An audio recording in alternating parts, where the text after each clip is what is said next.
100 में 90 शोषित है और शोषितों ने ललकारा है। धन धरती राजपाट पर 90 भाग हमारा है। बिहार के लेनिन कहे जाने वाले जगदेव प्रसाद का ये नारा बिहार के साथ साथ पूरे उत्तर भारत में खूब प्रचलित हुआ और खूब नेताओं के द्वारा इसको प्रचार भी किया गया।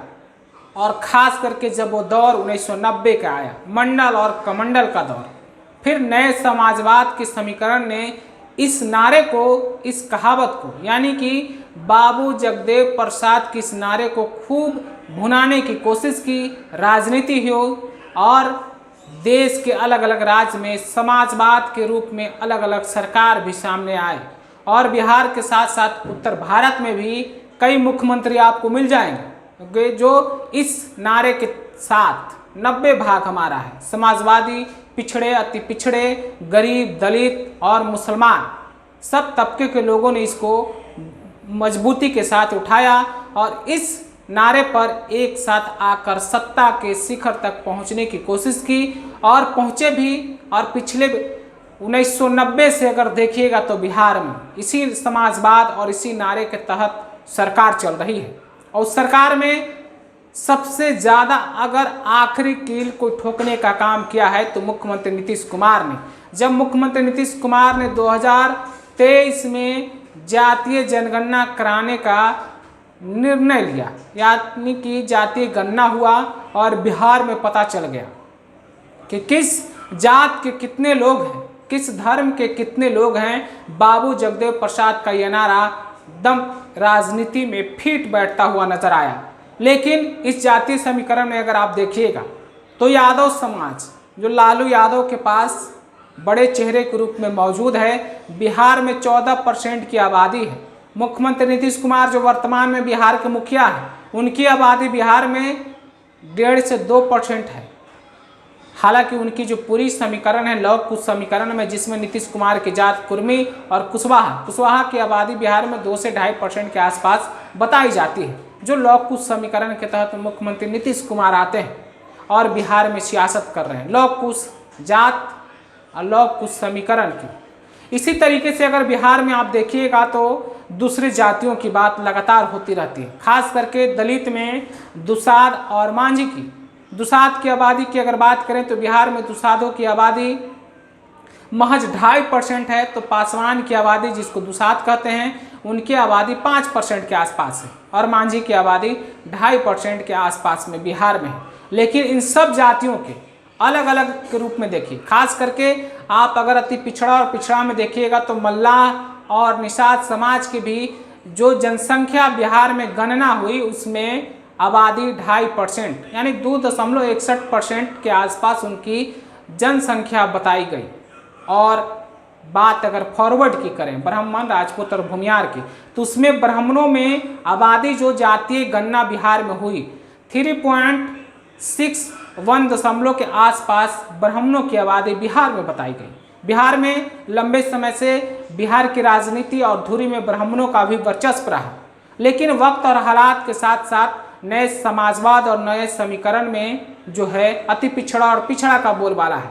और मौजूदा समय में 2025 बिहार में चुनाव होने हैं और सबकी नज़र बिहार पर है।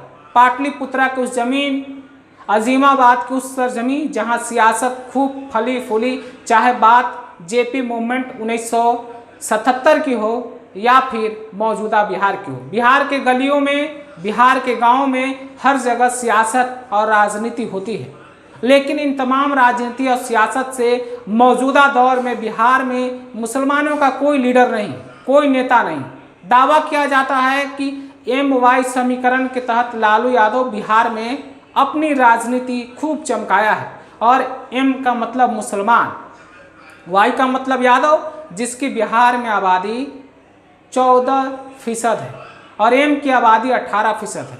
लेकिन उसी राजद की तरफ से तेजस्वी यादव 2025 में मुख्यमंत्री बनने के लिए आतुर हैं, बेताब हैं, लगातार वो कोशिश कर रहे हैं। लालू यादव कई मोर्चे पर ये बोल चुके हैं तेजस्वी को मुख्यमंत्री बनाकर ही दम लेंगे। तेजस्वी यादव के बड़े भाई तेज प्रताप यादव कहते हैं कि अर्जुन ही बिहार का मुख्यमंत्री होगा।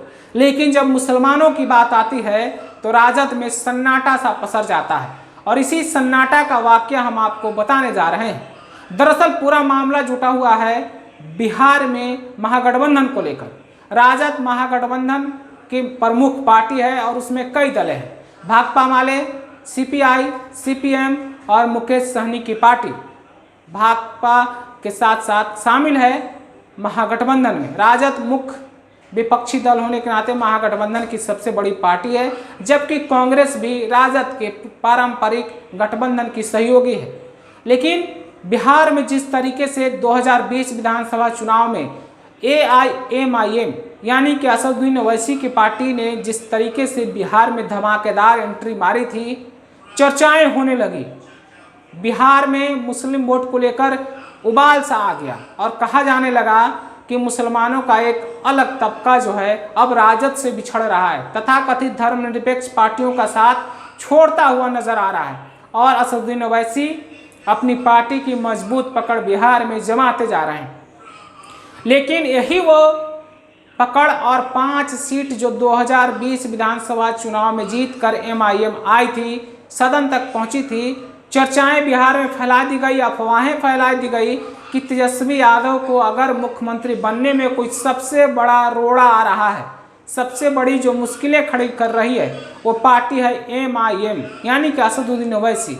उनके चुनाव लड़ने से बिहार में वोटों का बिखराव हो जा रहा है, बिहार में सेकुलर वोट जो है NDA के तरफ शिफ्ट हो जा रहे हैं और तेजस्वी यादव मुख्यमंत्री नहीं बन पा रहे हैं।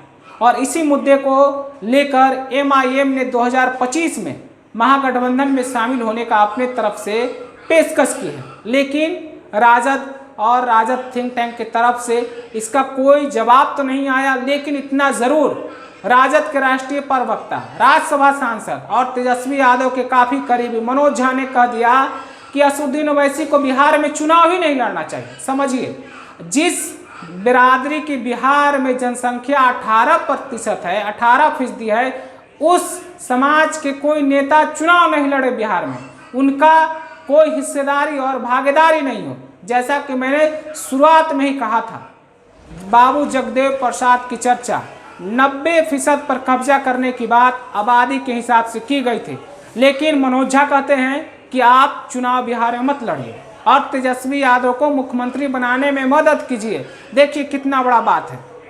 जिस समाज से मनोज झा आते हैं उस समाज की बिहार में आबादी मैंने आपको बताई है, 3.61% बिहार में आबादी है।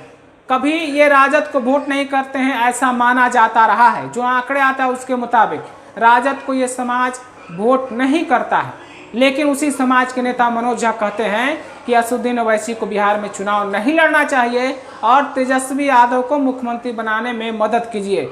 यानी कि MY जो समीकरण लालू यादव और राजद के साथ में है उसमें कोई नेता नहीं बन सकता, किसी को नेता नहीं बनने दिया जाएगा, ऐसा सोच है राजद थिंक टैंक के और फिर तेजस्वी के करीबी नेता मनोज झा का। भला आप बताइए, 14% जिसके पास आबादी है यादव समुदाय, वो बिहार में मुख्यमंत्री बनने का सपना पालता है, मुख्यमंत्री बनने के लिए दावेदारी ठोक रहा है और कह भी रहे हैं खुद लालू यादव कि तेजस्वी यादव को मुख्यमंत्री बनाकर ही दम लेंगे। लेकिन 18% हिस्सेदारी वाली जो जमात है वो चुनाव ना लड़े, उसका कोई नेता नहीं हो। दूसरी तरफ आप देखिए, मुकेश सहनी मल्लाह समाज से आते हैं, बिहार में आबादी 2.5%, 2.61% बिहार में आबादी है। मुकेश सहनी नेता हैं, महागठबंधन में शामिल हैं। आप दूसरे पार्टियों में देखिए, दलित में आप देखिए दुसाद मांझी, जीताराम मांझी है, चिराग पासवान है, पशुपति कुमार पारस हैं। और जैसा कि मैंने लौ कुश समीकरण की बात की है, लौ कुश समीकरण में ही देख लीजिए, नीतीश कुमार मुख्यमंत्री हैं, इसके अलावा उपेंद्र कुशवाहा लौ कुश समीकरण से आते हैं, बिहार में नेता हैं। सभी जमात की नेतागिरी हो रही है, सभी जात की नेतागिरी हो रही है। लेकिन जैसा ही M का सवाल आता है, M को आगे बढ़ने से रोकने की कोशिश किया जाता है, उन्हें झोला थमाया जाता है, बैग थमाया जाता है कि आप सेकुलरिज्म का हिफाजत कीजिए, धर्मनिरपेक्षता का डोरी आप थामे रहिए ताकि देश और राज्य में माहौल खराब नहीं हो। आप समझिए, क्या अपनी सियासत, अपनी राजनीति, अपनी क़यादत को मजबूत करना क्या सेकुलरिज्म को ठेस पहुंचाने जैसा है? क्या धर्मनिरपेक्षता को कमज़ोर करने जैसा है? या फिर धर्मनिरपेक्षता की ये जो गाड़ी है क्या सिर्फ और सिर्फ मुसलमान के कंधे पर ही चलाती जाएगी या चलती रहेगी, या फिर इस झोले को, इस थैले को उसके कंधे में टांग दिया जाएगा? ये सवाल है। बिहार विधानसभा चुनाव 2025 में जिस तरीके से मनोज झा ने बयान दिया है, उन्होंने कह दिया कि आप चुनाव मत लड़िए, आप हमको मदद कीजिए। भला आपको मदद किया जाए, इनको चुनाव लड़ने से परहेज किया जाए, ऐसा मनोज झा का कहना है, ताकि बिहार में धर्मनिरपेक्ष सरकार बने, बिहार में नफरत और फासिस्ट की सरकार रोकी जाए, यानी कि एनडीए सरकार को आने से रोका जाए। 2025 में फिर से मुख्यमंत्री नीतीश कुमार के नेतृत्व में सरकार नहीं बने, एनडीए के नेतृत्व में सरकार नहीं बने, इसको रोकने की जिम्मेदारी मुसलमानों के कंधे पे थोपी जा रही है। अब आप बताइए, क्या 18% आबादी रखने वाला समुदाय सरकार बनने से रोक पाएगी? क्या वो वोट अगर नहीं देती है एनडीए को, तो क्या तेजस्वी यादव मुख्यमंत्री बन जाएंगे? इसकी गारंटी, इसकी सर्टिफिकेट मनोज झा बांट रहे हैं। या फिर अंदर की बात यह है कि वह किसी भी मुसलमान को नेता बनने ही नहीं देना चाहते हैं। ऐसा कह के आप अपनी राय क्या रखते हैं? क्या बिहार में मुसलमानों का नेता नहीं होना चाहिए? क्या बिहार में मुसलमान अपनी सियासी जमात खड़ा नहीं करें? क्या राजनीतिक दल अपनी मजबूती के साथ अपने हक और अधिकार के लिए बात नहीं करें? जैसा कि मैंने शुरुआती में कहा था, नए समाजवाद में जिस तरीके से बिहार लेलिन बाबू जगदेव प्रसाद ने कहा था, जिस तरीके से हिस्सेदारी और आबादी की बात होती है, क्या हिस्सेदारी और आबादी के हिसाब से मुसलमान उसमें फिट नहीं बैठता है? आप अपनी राय और प्रतिक्रिया क्या रखते हैं, हमें ज़रूर बताइएगा। आपका बहुत बहुत शुक्रिया।